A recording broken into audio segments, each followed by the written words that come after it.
السلام علیکم، میں ہوں غلام رسول بھٹی اور آپ دیکھ رہے ہیں میرا یوٹیوب چینل۔ ناظرین کرام، تین بڑی اہم خبریں آپ کے سامنے رکھنی ہیں۔ نمبر ایک، سائفر کیس کے حوالے سے آج بڑی پیش رفت ہوئی ہے اور نواز شریف کی واپسی کے بعد عمران خان صاحب کو پہلا بڑا جھٹکا جو ہے وہ آج لگا ہے، اور عمران خان صاحب کا جج صاحب کے ساتھ، سائفر جج کے ساتھ کیا مکالمہ ہوا وہ بھی آپ کے سامنے رکھیں گے۔ اور نمبر دو، ناظرین کرام، فوجی عدالتوں میں ٹرائل کے حوالے سے خبر ہے، اور نواز شریف صاحب کی آپ کو پتا ہے کہ واپس آ گئے ہیں۔ کل جو ہے وہ ان کی تاریخ ہے جو حفاظتی ضمانت دی گئی، اس حوالے سے بھی خبر ہے۔ لیکن سب سے پہلے سائفر کیس کے اوپر آ جاتے ہیں ناظرین کرام۔ سائفر کیس کے حوالے سے آج آپ کو پتا ہے کہ فرد جرم عائد ہونی تھی عمران خان اور شاہ محمود قریشی کے اوپر۔ تو آج جو ہے جو آفیشیل سیکرٹ ایکٹ کے جج ہیں، جج ابو الحسنات ذوالقرنین صاحب، وہ اڈیالہ جیل پہنچے اور وہاں پہ انہوں نے اس کی سماعت کی، اور جو ہے اس کے بعد جو ہے میں آپ کو تھوڑا سا بتا دیتا ہوں کہ جب جو پروسیکیوشن ہے جو الزام عائد کرتے ہیں، وہ چیزیں جو ہے وہ پڑھ کے سنائی جاتی ہیں جن کے اوپر الزام عائد کیا جاتا ہے، جو ملزم ہوتے ہیں، اور پھر ان کو کہا جاتا ہے جی بتائیں آپ یہ آپ کے اوپر الزامات ہیں۔ تو جو ملزم ہوتے ہیں وہ جرم کا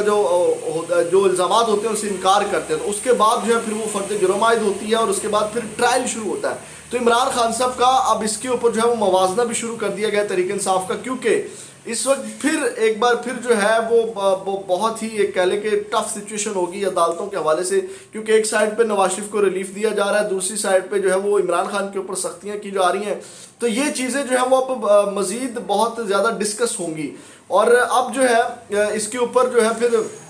عمران خان صاحب سے آج مکالمہ بھی ہوا۔ جب فرد جرم عائد کی گئی تو جج صاحب نے پوچھا جی بتائیں آپ کیا کہیں گے اس حوالے سے، تو عمران خان صاحب نے کہا کہ یہ جھوٹا، من گھڑت اور سیاسی انتقام پر مبنی کیس ہے، اور میں بے گناہی جو ہے وہ ثابت کروں گا۔ اور اس کے بعد انہوں نے جب یہ سارا کیا، اور اس کے بعد جو شاہ محمود قریشی ہیں انہوں نے بھی صحت جرم سے انکار کیا، اور اس کے بعد عمران خان صاحب نے جو بڑی اہم مکالمہ عمران خان صاحب نے بات کی وہ میں آپ کے سامنے رکھ دیتا ہوں۔ ناظرین کرام، عمران خان صاحب نے کہا کہ یہ جو کہتے ہیں نا کہ میں نے سازش کی ہے، یہ میں نے سازش نہیں کی بلکہ میرے خلاف سازش ہوئی ہے، یہ عمران خان صاحب نے جج صاحب کے سامنے کیا، اور انہوں نے کہا کہ میری حکومت گئی اور جس میٹنگ کا ذکر کیا گیا اس کے منٹس بھی موجود نہیں، اور جس سائفر کا ذکر کیا گیا وہ سرے سے کاغذات میں موجود ہی نہیں ہے۔ اور عمران خان نے یہ بھی کہا کہ لندن پلان کا پہلے سے علم تھا، یہ پلان پی ٹی آئی کو بلڈوز کرنے کے لیے اپنایا گیا، اور نواز شریف ڈیفینیٹلی انہوں نے اس کے اوپر تنقید بھی کی کہ نواز شریف صاحب کے ساتھ اس وقت جو امپائرز ہیں وہ ان کے ساتھ مل کر جو ہے وہ کھیل رہے ہیں۔ تو یہ مکالمہ بھی عمران خان صاحب کا جو ہے وہ وہاں پہ سائفر جج کے ساتھ ہوا۔ تو ناظرین کرام، یہ بڑا اہم مکالمہ جو عمران خان صاحب کا ہوا، اور اس کے بعد فرد جرم جو ہے وہ عائد کر دی گئی، اور اب جو ہے وہ تاریخ کا تیز ترین جو ٹرائل ہے وہ جو ہے وہ اب کیا جائے گا۔ جب فرد جرم عائد ہو جاتی تو اس کے بعد پھر جو ہے وہ ٹرائل شروع ہو جاتا ہے، اور آپ کو پتا ہے کہ یہ جیل ٹرائل ہو رہا ہے، ان کیمرہ سماعت ہو رہی ہے، میڈیا کو رسائی نہیں ہے، اور 27 اکتوبر تک جو ہے وہ اس سماعت جو ہے وہ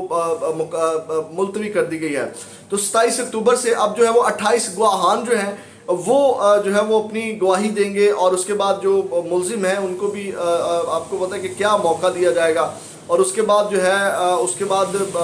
حتمی دلائل ہوں گے، اور اس کے بعد جو ہے وہ فیصلہ ہوگا۔ اس کے بعد ناظرین کرام، جو آج عمران خان صاحب کے حوالے سے ایک درخواست بھی جو ہے وہ کی گئی تھی، فرد جرم عائد کو روکنے کے حوالے سے درخواست دائر کی گئی تھی، جس کو مسترد کر دیا گیا۔ اور اس کے بعد ناظرین کرام، اب دوسری بڑی خبر جو ہے وہ میں آپ کے سامنے رکھ دیتا ہوں، وہ یہ ہے کہ میں نے کل خبر دی تھی آپ کو کہ فوجی عدالتوں میں ٹرائل شروع ہو چکے ہیں۔ اب فوجی عدالتوں میں وفاقی حکومت نے کل جو ہے وہ سپریم کورٹ کو آگاہ کر دیا تھا کہ ہم فوجی عدالتوں میں جو ہے وہ 102 101 کے قریب جو لوگ ہیں ان کا فوجی ٹرائل جو ہے وہ شروع کر دیا گیا ہے، ملٹری ٹرائلز ان کا جو ہے وہ ہم نے شروع کر دیا ہے۔ اور اس حوالے سے اس کی وجہ یہ تھی کہ جو ٹرائل شروع کرنے کی وجہ یہ تھی کہ جو بے گناہ لوگ ہیں وہ ان کو رہا کیا جائے، اور جو جن کے اوپر فرد جرم بنتی ہے، سزا بنتی ہے، ان کو جو ہے وہ سزا دی جائے، اس وجہ سے ٹرائل شروع کر دیا گیا ہے۔ تو ناظرین کرام، آج جو ہے اس حوالے سے سماعت بھی ہوئی ہے سپریم کورٹ میں، فوجی عدالتوں میں سویلینس ٹرائل کے خلاف آج سماعت ہوئی، اور 5 رکنی بینچ نے اس کی سماعت کی، اور میں آپ کو بھی بتاؤں کہ آپ کو پتہ ہے کہ یہ عدالت نے، سپریم کورٹ نے کہا تھا کہ یہ جو درخواستیں دائر کی گئی ہیں کہ سویلینز کے خلاف جو ہے ٹرائل نہیں ہونا چاہیے، اس کو اس حوالے سے کورٹ سے یہ حکم جاری کیا گیا تھا کہ جب تک سپریم کورٹ کا فیصلہ نہیں آ جاتا تب تک جو ہے وہ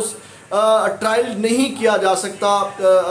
سویلینز کا، ملٹری کورٹس کے اندر ملٹری ٹرائلز ان کا نہیں کیا جا سکتا۔ تو لیکن آج اس کی سماعت ہوئی ہے، اس کی میں آپ کے سامنے رکھ دیتا ہوں۔ 5 رکنی بینچ نے اس کی سماعت کی، اور انہوں نے جو سماعت کے آغاز پر جواد خواجہ کے وکیل جو ہیں احمد حسین پیش ہوئے، انہوں نے کہا کہ میں گزشتہ سماعت کا حکم نامہ پڑھنا چاہتا ہوں، اور اس کے بعد بینچ کے سربراہ جسٹس اعجاز الحسن نے کہا کہ آخری سماعت میں اٹارنی جنرل روسٹرم پر تھے، اس لیے پہلے اٹارنی جنرل کو دلائل مکمل کرنے دیں، اور اس کے بعد چیف جسٹس جواد خواجہ نے کہا کہ میں 3 اگست کا حکم نامہ عدالت کے سامنے پڑھنا چاہتا ہوں، جس پر جسٹس اعجاز الحسن نے کہا کہ ہم نے وہ آرڈر پڑھا ہے۔ تو جسٹس اعجاز الحسن نے اٹارنی جنرل سے مکالمہ کرتے ہوئے کہا کہ اٹارنی جنرل صاحب آپ حتمی دلائل دیں، پھر دیکھتے ہیں کہ عدالتی کارروائی کو آگے کیسے چلانا ہے۔ اور اس کے بعد وکیل جو ہے وہ سلمان اکرم راجہ نے کہا کہ عدالت میں یقین دہانی کروانے کے باوجود فوجی عدالتوں نے سویلین کا ٹرائل شروع کر دیا ہے، جس پر جسٹس اعجاز الحسن نے کہا میں اس بارے میں معلوم ہے، ہم پہلے اٹارنی جنرل کو سن لیتے ہیں۔ تو اس حوالے سے سماعت بھی ہوئی، اور اب ناظرین کرام جو ایک اور بڑی خبر ہے وہ یہ ہے نواز شریف صاحب کے حوالے سے، کہ نواز شریف صاحب آپ کو پتہ ہے کہ حفاظتی ضمانت کے اوپر ہیں ایون فیلڈ اور العزیزیہ ریفرنس میں۔ تو نواز شریف صاحب نے جو ہے وہ ایون فیلڈ اور العزیزیہ ریفرنس میں جو ہے وہ سزا کے خلاف اپیلوں کی بحالی کی درخواستیں آج دائر کر دی ہیں۔ ان کے جو وکیل امجد پرویز ہیں انہوں نے نواز شریف کی جانب سے یہ اپیلیں آج دائر کی ہیں، اور ممکن ہے جیسے جو